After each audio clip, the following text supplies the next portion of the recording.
the military. We all know today that the Air Force, the papers or the investigation of the Air Force has been made public. That of the Navy has been made public. But that of the Army has been swept under the carpet by this government. Because they are not only sustaining it, they are not only retaining those culprits, but they are still serving in various capacities in this government, of a government that is supposed to be fighting corruption more than any other place, or more than any other thing. Now, with this, we should also look at the irresponsibility of the political elite.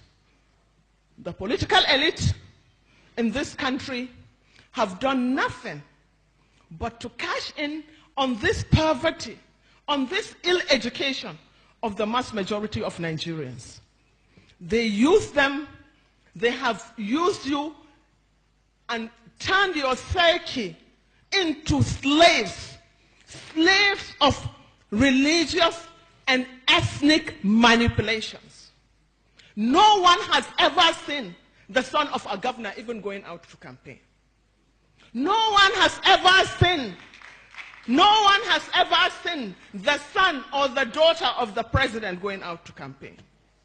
And no son of even a councillor, not to talk of a senator or a chairman or a governor, that has been abducted or that has been slaughtered on the streets. But the idiots that call themselves the masses allow themselves to be used through religion or ethnicity to divert attention, but to continue to make you into slaves that will be exploited again and again unending. So until you put into your thick heads that you are no slaves to anybody, that the resources of Nigeria is ours, then you will continue to be enslaved. You will be where you are forever, starving. I have never seen the son of the imam being slaughtered or rioting. Neither have I ever seen the son of the pastor.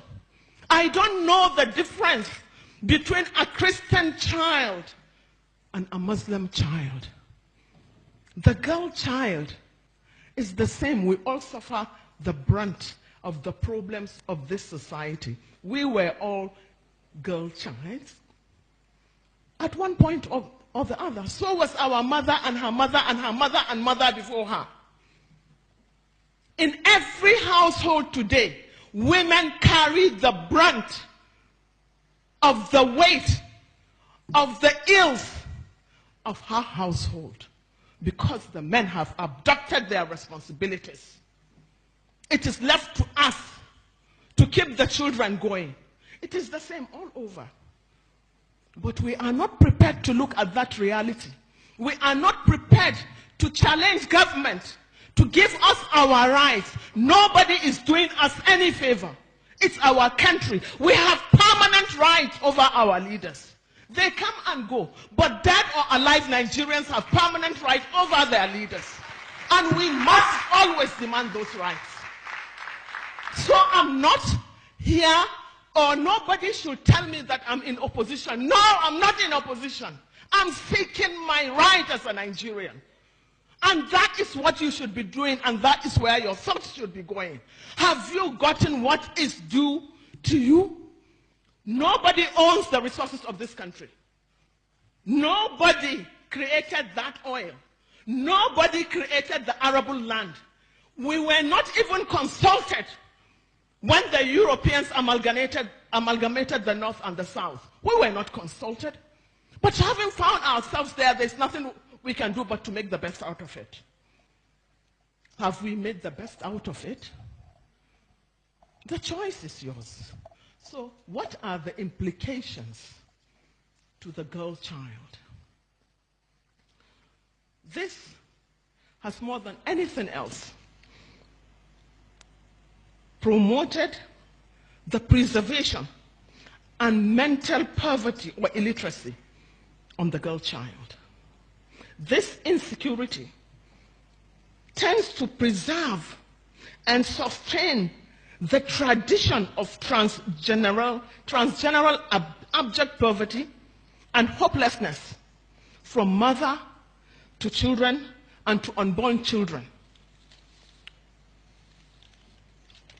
And the condemnation of the young and even immature girl into sustainable tradition of early marriage, premature motherhood, lamentable condition further complicated by their health challenges in terms of rapid breeding of VVF, infections, maternal mortality, coupled with abject poverty and illiteracy equals to a permanent catastrophe to their lives. Ladies and gentlemen, we can go on and on. However, the crux of the matter is that we don't have a nation. As it is, we don't have a country. Because the primary responsibility of every government, that which gives legitimacy to any government, is to secure the territorial integrity of that nation and to provide security for lives and property and to give us an enabling environment to live and to sustain our lives without hindrance, without fear of being kidnapped or being killed or being assassinated. That is the primary responsibility of any government. Any government that fails to do this lacks legitimacy to govern and lacks and should be said to have failed, woefully failed. It is left to Nigerians now to decide, to wake up and say, have I been given what is duly mine? Have you received it? Or are you still parasites? Are you still slaves in your mentalities? You have to be able to think. As for our military, we are demanding a thorough overhaul of this military. Anything short of this is a cahoot. Anything short of this is, to say the least, the government is a beneficiary. The people in government are benefiting. That is why they don't give a hoot that hundreds and thousands of our people are being killed every day. Our kids are being abducted.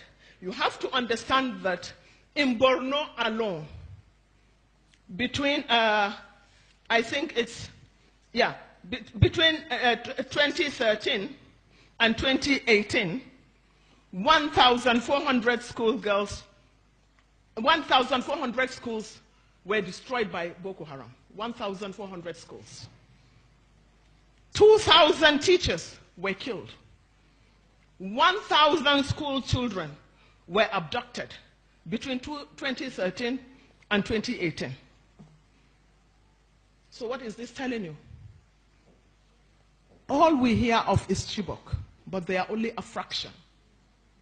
They are only a fraction.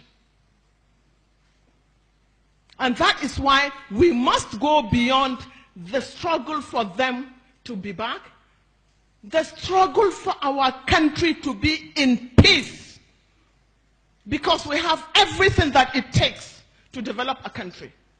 And the government has everything that it takes to revive the Chad Basin.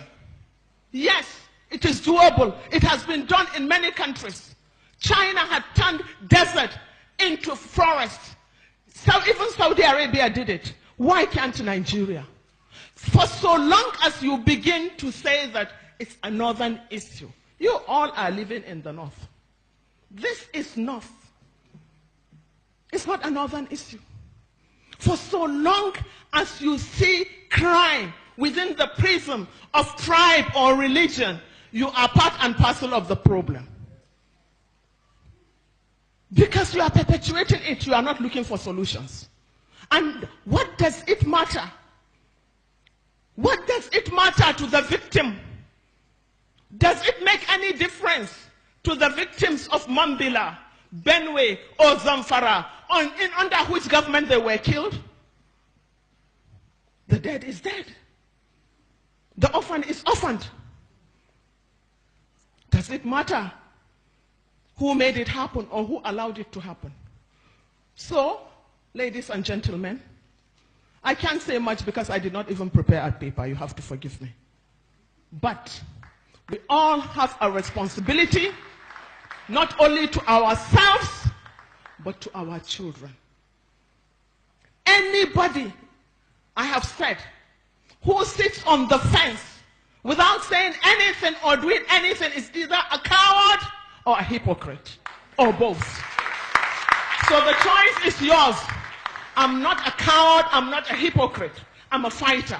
Fight along with us. For Chibok girls, we want freedom.